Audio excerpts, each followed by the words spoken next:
नमस्कार। आज हम जिस स्किल की बात करने वाले हैं वो नियोनेटल केयर की दुनिया में सबसे नाजुक कामों में से एक माना जाता है और वो है नवजात शिशुओं में आईवी कैनुलेशन। देखिए, ये सिर्फ एक प्रोसीजर नहीं है, ये एक कला है जहां सटीकता और देखभाल ही सब कुछ है। तो सवाल ये उठता है कि इस नाजुक स्किल में महारत कैसे हासिल की जाए। तो चलिए इस सफर में हम साथ मिलकर हर कदम को बारीकी से समझेंगे ताकि आत्मविश्वास भी बढ़े और विशेषज्ञता भी।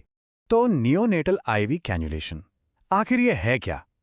अगर आसान शब्दों में कहें तो ये एक जीवन रक्षक प्रक्रिया है। इसके जरिए एक नवजात शिशु की नस में एक सुरक्षित रास्ता बनाया जाता है ताकि उन्हें जरूरी तरल पदार्थ, दवाएं और ब्लड प्रोडक्ट्स दिए जा सकें। इसे सिर्फ एक प्रोसीजर समझना भूल होगी। ये एक बहुत ही नाजुक स्किल है, उस नन्ही सी जान के लिए एक बहुत जरूरी लाइफलाइन। इसीलिए इसमें असाधारण सावधानी और ध्यान की जरूरत होती है, जहां हर एक कदम बहुत मायने रखता है। ठीक है, तो चलिए अब इसे और गहराई से समझते हैं। इस प्रक्रिया में सफलता सुई के त्वचा को छूने से बहुत पहले ही शुरू हो जाती है। सब कुछ तैयारी पर डिपेंड करता है। सही जगह चुनना, सही आकार और सही उपकरण। जब साइट चुनने की बात आती है तो एक खास ऑर्डर फॉलो करना चाहिए।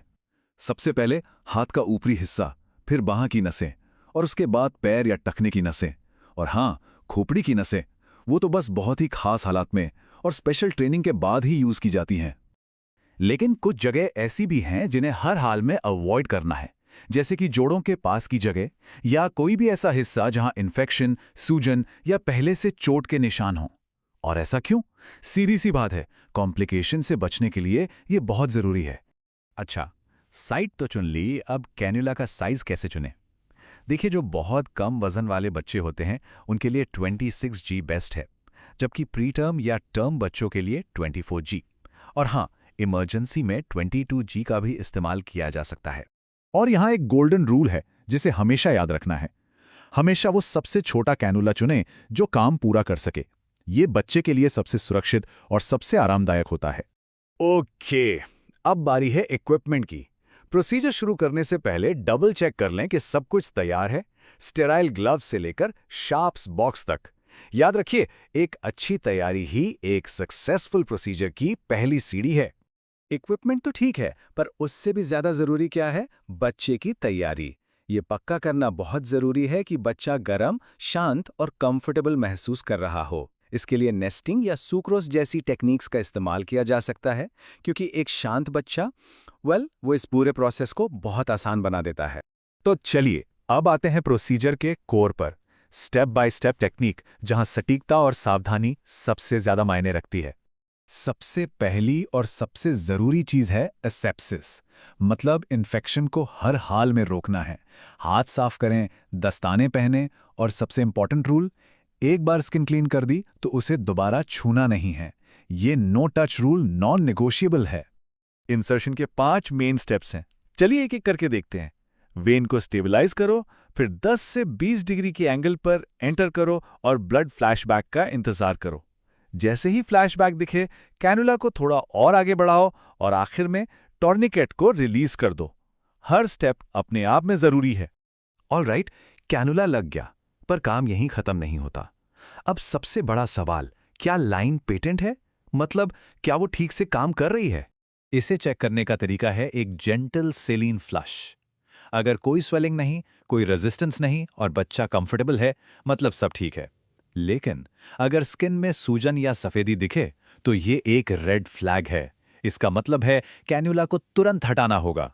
तो कैनुला लगाना और चेक करना तो बस आधा काम हुआ। असली चैलेंज तो अब शुरू होता है, उसे सही तरीके से सिक्योर करना और लगातार मॉनिटर करना, ताकि वो लंबे समय तक सुरक्षित रूप से काम करती रहे।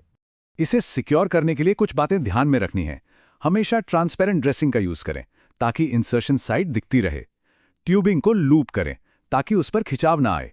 और हाँ, लेबलिंग, डेट, टाइम, साइज, ये कभी नहीं भूलना है। मॉनिटरिंग का भी प्रॉपर शेड्यूल होता है।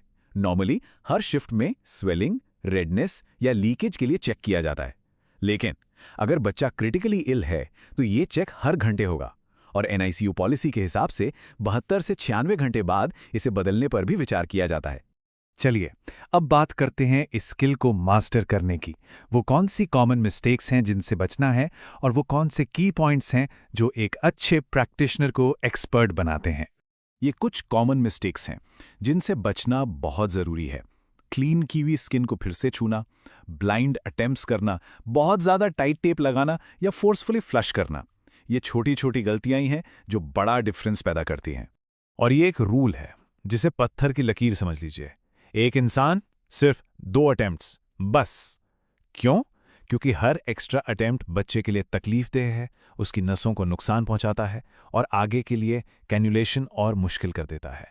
ये बच्चे की सुरक्षा के लिए एक नॉन नेगोशिएबल रूल। तो आखिर में वो कौन सी बातें हैं जो एक्सपर्टीज लाती हैं? ये 3 टीचिंग पर्ल्स हमेशा याद रखें। पहला, स्पीड से ज़्यादा जेंटलनेस को प्रायोरिटी दें।